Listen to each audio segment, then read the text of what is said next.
Have they ever been exposed to your drugs before, Adam? Have they ever been exposed to your drugs before? No, but... Called by Pickaway County dog owner Adam Withers himself. No. Ashville police record this September 27th run with their body-worn cameras and the footage. I'm just going to be honest with you, your dogs are probably going to die.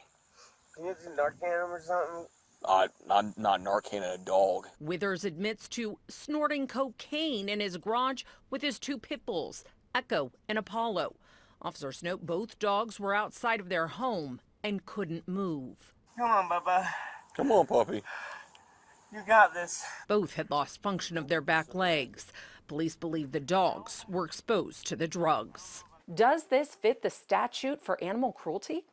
Well, if somebody leaves drugs laying around that the animals can get into and it harms the animals, that's absolutely animal cruelty. Ohio Attorney Jeff Holland represents area humane societies and has prosecuted animal cruelty cases for decades. They should be seized immediately.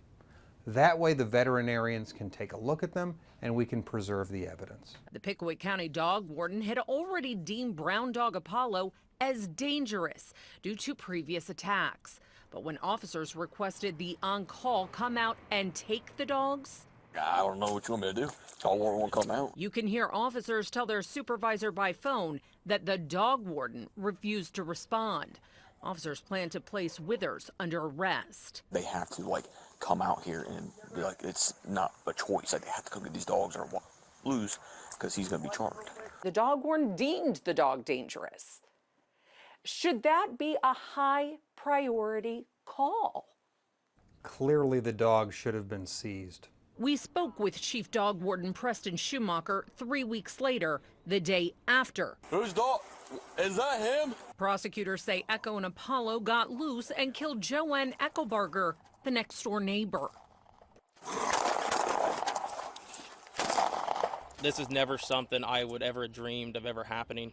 I'm sorry for the woman. I'm sorry for her family, what they had to go through. Not granting us a second interview, I asked Dog Warden Schumacher by email if he had initiated an animal cruelty case against Withers from the previous call in September. I wanted to find out why the dogs had not been removed. He responded, all inhumane cases go through the Circle Area Humane Society. We don't handle inhumane incidents or runs.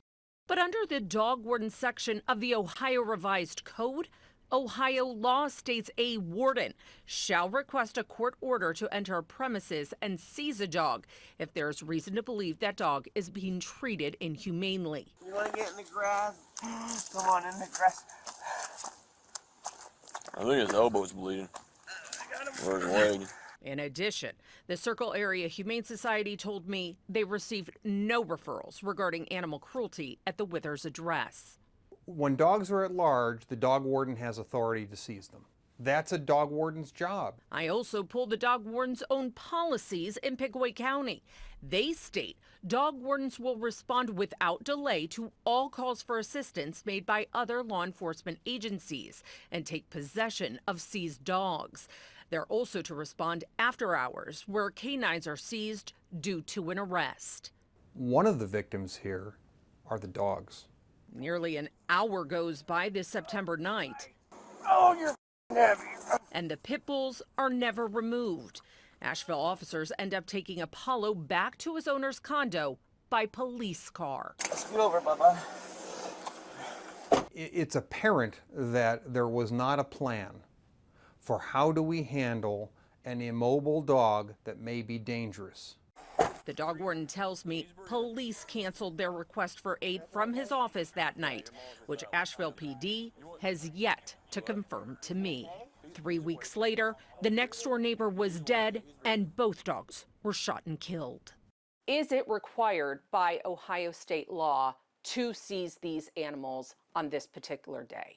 I don't think that the police are ever required to seize evidence. It's just a good idea.